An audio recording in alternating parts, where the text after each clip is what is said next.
Okay guys, तो सबसे पहले तो अब हम ये शुरू करते हैं कि जो कॉन्सेप्ट है कॉर्पोरेट वेल का, वो ज़रूरी क्यों है। ये बहुत इंपॉर्टेंट चीज़ है। काफ़ी लोग ना यही नहीं समझ पाते कि कॉर्पोरेट वेल का कॉन्सेप्ट ज़रूरी क्यों है, वो बस पढ़ते जाते हैं। तो चलो कॉन्सेप्ट को क्लियर करते हैं एक बहुत ही बढ़िया एग्जाम्पल के थ्रू।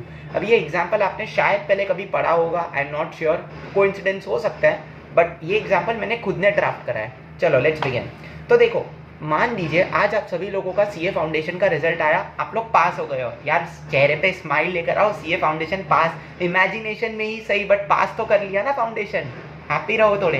तो आज आपने फाउंडेशन पास कर लिया। आपने मम्मी से कहा कि मम्मी आज तेरे बेटे ने या आज तुम्हारी बेटी ने सीए फाउंडेशन क्रॉस किया है, आज मुझे पार्टी चाहिए, आप घर पे केक बनाओ। आप क्या करो, घर पे केक बनाओ। और मम्मी का तो आपको पता ही है कि जब तक मटेरियल नहीं होता सारा, जब तक वो केक बनाने के लिए जो क्रीम चाहिए, दूध चाहिए, वो सब नहीं होता, तब तक मम्मी नहीं बना सकती केक। ओके, सो मम्मी ने आपसे क्या कहा कि बेटी जाके नीचे से दूध लेकर आओ, घर में दूध खत्म हो गया। तो मम्मी ने आपसे बोला कि बेटा देख, आधे आधे लीटर का पैकेट मिलेगा डेयरी पर, तो तू जा और 2 लीटर दूध लेकर आ। ठीक है, अब देखो आधे आधे पैकेट में आपको दूध लाना है, 2 लीटर का दूध है, मतलब 4 पैकेट। 2 लीटर आपकी रिक्वायरमेंट है, आधे आधे लीटर के पैकेट्स में अवेलेबल है, 4 पैकेट आपको लाना है। आप गए डेयरी वाले के पास। अब सुनना, ये जो डेयरी वाला था ना, डेयरी वाला, ये था एक सोल प्रोप्राइटरशिप। क्यों सर? उसकी एक छोटी सी दुकान थी बस, वो कोई बहुत बड़ी कंपनी खोल के नहीं बैठा था, वो एक छोटी सी दुकान थी। ठीक है, एंड कि सोल प्रोप्राइटरशिप में सब लोग मुझे जवाब देंगे, मन में या मुंह से जोर से बोल के जवाब दीजिए कि क्या एक सोल प्रोप्राइटरशिप की लायबिलिटी लिमिटेड होती है या अनलिमिटेड होती है? लिमिटेड की अनलिमिटेड? लिमिटेड की अनलिमिटेड?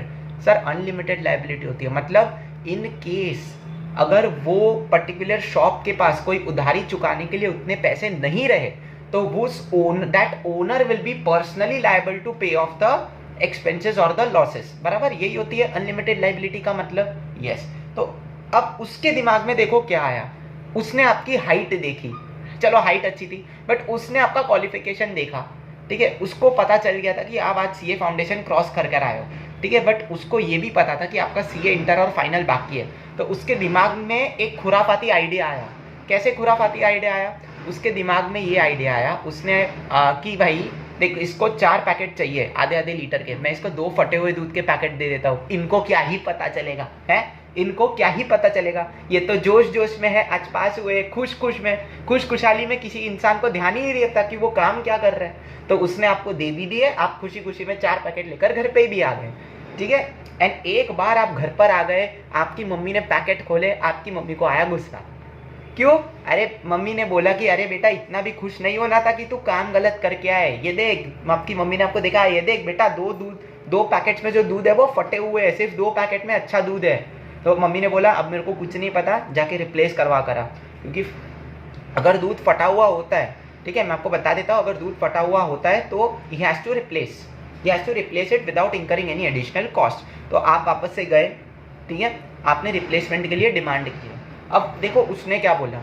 अब वो बोलता है कि बेटा आपने ना ये दूध डेयरी के नाम पे खरीदा है, मेरे नाम पे नहीं खरीदा है। मतलब यहाँ पर देखो, यहाँ पर वो उस शॉप के बीच में और उसके खुद के बीच में एक पर्दा लगाने की कोशिश कर रहा है। उस शॉप को और उस शॉप का जो वो मालिक है खुद, वो मालिक अपने आप को शॉप से अलग बता रहा है कि बेटा शॉप अलग, मैं अलग, तुमने शॉप के नाम पे दूध खरीदा है, इससे मेरा कोई लेना देना नहीं है।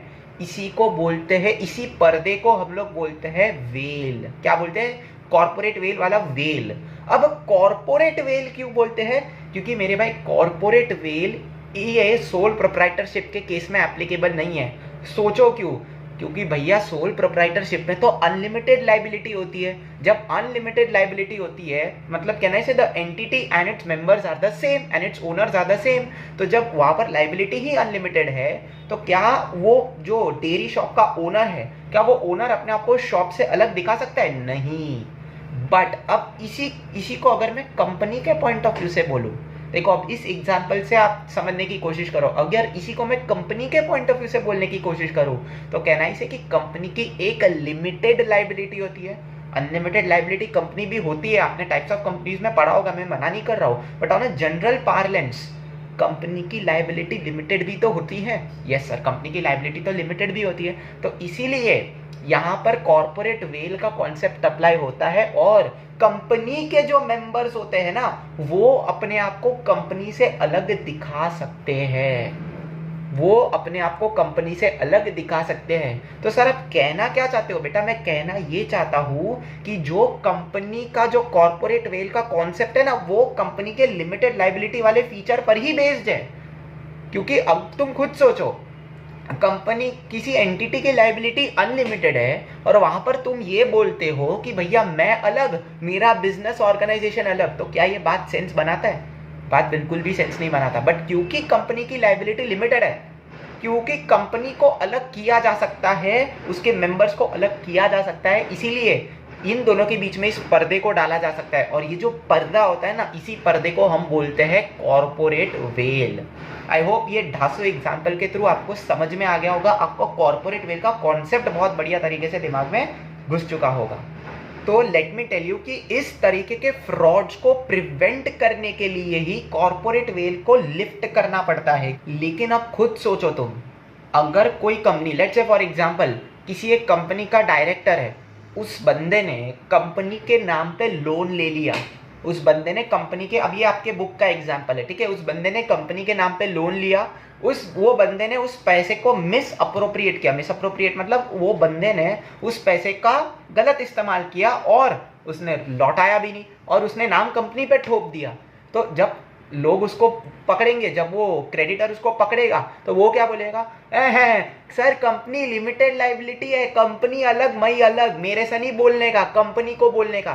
तो डोंट यू थिंक यहाँ पर जो कंपनी का डायरेक्टर है वो गलत तरीके से लॉ को यूज कर रहा है? यस सर, गलत तरीके से लॉ को यूज कर रहा है। एंड आपको हर एक एडुकेटर ये चीज पढ़ाता होगा कि जब भी लॉ का गलत इस्तेमाल होगा, there will be exceptions. Exceptions किसी भी रूल के जन्म कब लेते हैं? जब वो लॉ को कोई गलत तरीके से इस्तेमाल किया जाता है ना, तब उस केस में उसके एक्सेप्शंस को भी बनाने पड़ते हैं। एंड ये जो कॉर्पोरेट वेल है ना, इसको अब हम बोलेंगे लिफ्ट किया जाएगा इन दिस केस में। क्यों? क्योंकि यहाँ पर जो डायरेक्टर था कंपनी का, वो कंपनी के नाम पे गलत काम कर रहा था, वो कॉर्पोरेट वेल के लॉ को गलत तरीके से अपने खुद के फायदे के लिए यूज कर रहा था और दूसरों को धोखा देने के लिए यूज कर रहा था। इसीलिए इस बेसिस पर यह कॉन्सेप्ट आता है कि अब हमें कॉर्पोरेट वेल को, जो पर्दा है जो उस कंपनी को और उस डायरेक्टर को एक दूसरे से अलग करता है, उस पर्दे को उठाना पड़ेगा, उस पर्दे को लिफ्ट करना पड़ेगा,